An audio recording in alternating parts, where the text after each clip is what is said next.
Hey there, this is Jennifer with Insight Training Solutions. Recently, I attended a Ritz Carlton customer service training for medical practice administrators focused on improving the patient experience for medical practices.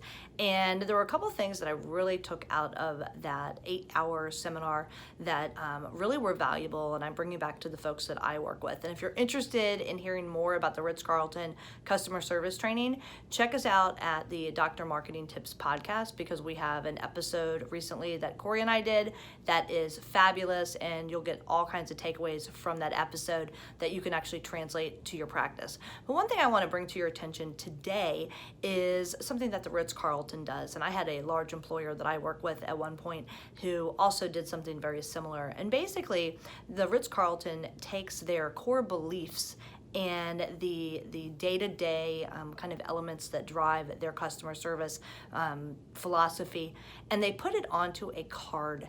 And that card folds up. There's 14 key points, and those 14 key points in that card go into the breast pocket or the inner pocket of the jacket for the employee, and it's actually part of their uniform.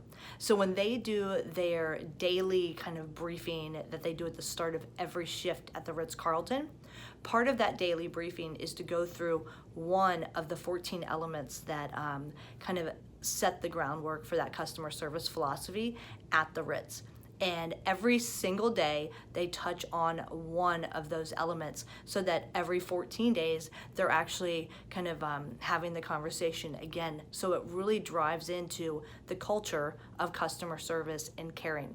So what could you do at your medical practice to take what you believe as the core foundational elements of your practice, the guiding principles? What could you do to make that accessible to your employees day in and day out, to drive that point home that that's why you're here? Think about it. It's simple. It can go on a card. It can be part of a uniform. It can be put on a desk. It could be the startup screen on a computer. But how can you drive home your core belief systems of your practice with your employees, with your partners, and with your executive team? Again, this is Jennifer with Insight Training Solutions. Be sure to check out that full podcast episode of Dr. Marketing Tips. You can find us at iTunes or at insightmg.com. See you next time.